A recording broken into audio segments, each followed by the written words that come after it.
Hello everyone and welcome back to Destiny. Needless to say, I've been playing the game quite a bit. I have 2 characters at 304 and I'm finally getting around to working up my Warlock. Oh, and by the way, can I just say how ridiculously silly the Devour path is for the Voidlock? So much fun.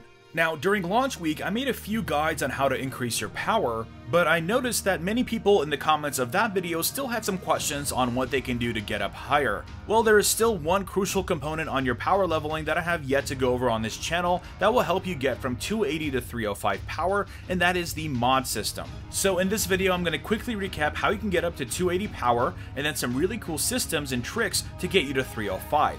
Since this is a longer video, check the description down below for timestamps to the different topics. That way you can just watch what you need to watch. Anyways, let's get into it.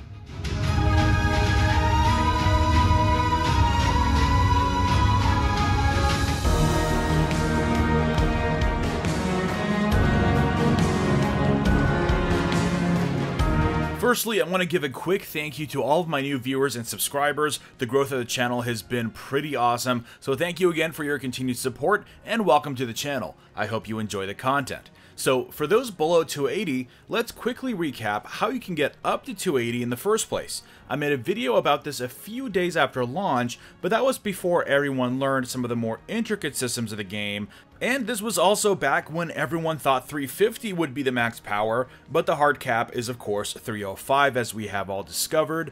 The information in that video is still valid and it still works to get you to 305. Just to clarify for anyone coming over from that video that may have been a bit confused by some of the comments that you saw over there. So firstly, to get to 265, all you need to do is play the game. The game will continue to propel you forward until you reach 265. These activities include pretty much everything in the game. That includes the campaign missions, strikes, the Crucible, adventures, lost sectors, and most lucratively, public events. These activities will grant you rares and legendaries, and even exotics, that will help you get there. The fuss about public events being the best is simply because they are the quickest to complete, and you can chain them relatively easily in the larger destinations like the EDZ and Nessus. If you need more help getting to 265, check out my video on that topic where I break it down in much more detail. I'll leave a link down below. Now once you reach 265, you have just hit the soft power cap. Here, the same drops that got you to 265 will no longer take you any further. Instead, there are now a limited number of sources that will actually take you forward. Now, there are more sources than the ones I'm about to mention, like treasure map chests, but those aren't always reliable. These methods, on the other hand, are very reliable. First up, we have exotic engrams. You have a chance of attaining exotic engrams from any of the activities I listed before. Again, public events are the most efficient simply because how quickly you can do them back to back. A Fireteam experience token from Eververse is always a good way to increase your chances here. You can buy them for Bright Dust directly from Tess, and there's a good chance you might have some Bright Dust to spare, since the game pretty much showers you with bright engrams for just playing the game. Exotic quests are good, but all 3 exotic quests are for kinetic weapons, so it's not the most reliable to increase your overall power. The second source is Luminous Engrams. You get these by completing the activities listed in your Milestones tab that reward powerful gear. These look like legendary engrams, and ultimately they do award legendary gear, however they are special because they grant you gear that is guaranteed to move you forward in power from 265 up to 300. And as a quick aside, 305 is the cap because it's really a full set of 300 gear, having legendary mods applied to them, each adding 5 to the attack or defense of that item, and we'll touch on that in a minute. There are 4 main places to attain Luminous Engrams. One from Zavala for completing the Nightfall, one from Cade for completing the Flashpoint, one from Shaxx for completing Crucible's Call to Arms, and one from Hawthorne for contributing 5,000 clan XP. These sources reset weekly on Tuesdays, so you can go and earn them again and again.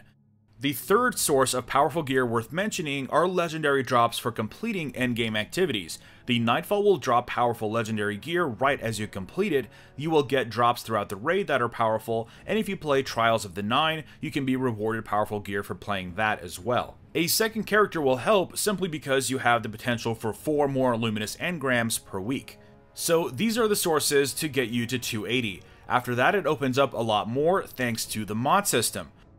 At its core, you attach mods to a piece of gear to add some extra perks. For weapons, they are mainly used to change the elements of an energy or power weapon. For armor, they can be used to do anything from helping you reload your guns faster to reducing your ability cooldowns. However, legendary mods are the key to gaining more power, and that is because legendary mods also add 5 attack or defense to whatever they're applied to. You may have a couple legendary mods due to their chance of dropping from a gunsmith package, but mainly you attain them directly from him in the tower. The catch is, you have to be 280 to begin to get them.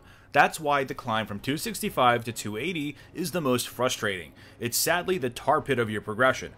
So from Banshee, at 280 power, you can trade 3 copies of any rare mod for a legendary version of the same mod, or you can dismantle legendary mods that you don't need into mod components, and then roll the dice on either a weapon or armor mod and hope to get what you want.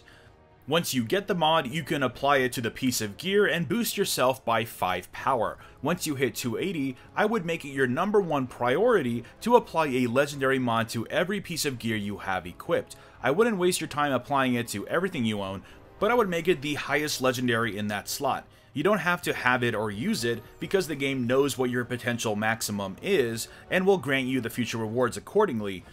For the longest time, my highest power energy weapon was a Fighting a Lion, and there's no chance in hell I'm wasting my energy slot on using that. So it just sat there and I put it on every now and again just to check my maximum power from time to time. Now, the trick in addition to mods to get you up to 305 comes with Infusion. Infusion exists on legendary and exotic gear. It normally exists to make a piece of gear you like more powerful. You basically are merging another piece of gear into it, like a rare, legendary, or even an exotic item that is higher attack or defense, but you'll never use otherwise, or that you would rather sacrifice for increasing your power. I call these items Infusion Fuel. And again, in this case, this is going to be the key in addition to mods. Now, for this to work the most efficiently, you may have to detach yourself a little bit from things you want to keep. Exotics are easier to sacrifice since you can just simply reprint them whenever you want from the Vault Collections tab. But to be completely frank, in this first release of Destiny, there isn't a super wide swath of gear, so if you sacrifice it once, you'll find a replacement for it in no time. Now, the reason this will work in the first place is because when you infuse something into something else, the number that is considered is the base power, as in the power of an item before the extra 5 given from the mod. So let's say you have this Warlock Gauntlet at 288. Then I find a rare gauntlet dropped at 286. This sounds like it's weaker, but my gauntlets are really 283. It shows 288 because of the legendary mod, so if I hover over Infuse, sure enough it will allow me to infuse it with the new gauntlets since the real defense of my gauntlets are 283. Infusing it with the 286 gauntlets will increase the base damage from 283 to 286, and sure enough my gauntlets are now 291. So the base power became 286, plus my legendary mod stays, adding 5 more, making it 291. So in essence, you're kind of tricking the game into thinking you're 5 power higher than you actually are, and since the game will grant you drops anywhere between 1 and 10 below you, there's a good chance you'll find items that will continue to move you forward. So now I'm on the lookout for a bond that is 287 or above. That way I can infuse it in and increase my base power to 292 and beyond. That's exactly how I reached 304 with my Titan and Hunter, and that's how I'll be doing it with my Warlock here.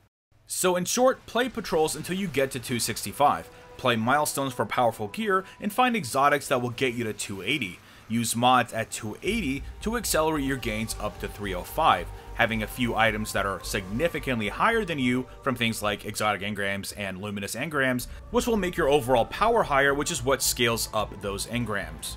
Also, be sure to upvote the questions that you want to see answered. I'll be sure to put them all together in another video. Aside from that, we have faction rallies starting tomorrow and I couldn't be more excited, so be sure to tune in for my coverage of that. You can ensure that you don't miss out by subscribing to the channel and turning on that notification bell.